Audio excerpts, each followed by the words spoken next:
Donc maintenant, on passe au type de données. Donc, les types de données, c'est-à-dire les valeurs que peuvent contenir nos colonnes. Parce que ou bien dans n'importe quel langage de programmation, on a ce qu'on appelle les variables. Et ces variables-là, ils servent à stocker des valeurs. C'est bon? Donc ces valeurs-là, ils vont être saisies par l'utilisateur, soit on les récupère depuis le fichier, soit on les récupère depuis une base de données, c'est tout ce que vous voulez.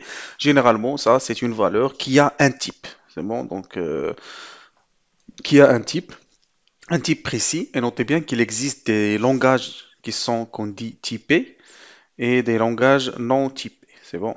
Donc un langage typé, c'est-à-dire que lors de la création d'une variable, on définit son type. C'est-à-dire on dit cette variable va stocker des entiers, ou bien cette variable va stocker des réels, ou cette variable va stocker des caractères, ainsi de suite.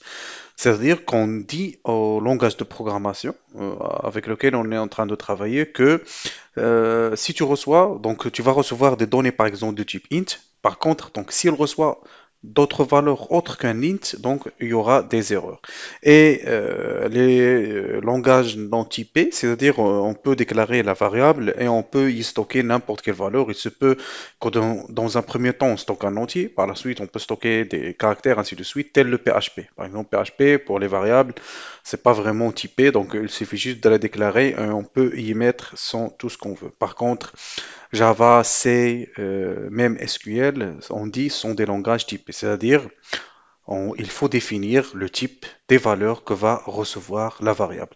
Et juste une précision, que quand on parle de SQL, c'est-à-dire les types de données au niveau des SQL, le SQL, c'est pas vraiment un langage qui va permettre d'avoir des variables typées, mais c'est juste les colonnes des tables. On va dire que chaque colonne, voilà les types de données qu'elle va stocker. Par exemple, une colonne qui contient un ID, donc elle va stocker les types de types entiers. Par exemple, les colonnes qui ont le nom, cette colonne est dans le prénom, donc elles vont stocker des types de type varchar ou bien char. Donc varchar, c'est chaîne de caractères. Par exemple, le salaire, ici on a cette colonne-là, donc on va dire qu'elle va stocker le décimal et ainsi de suite. C'est-à-dire on va préciser quel type de données chaque colonne va pouvoir stocker. Et cela, donc on peut le faire lors de la création des tables.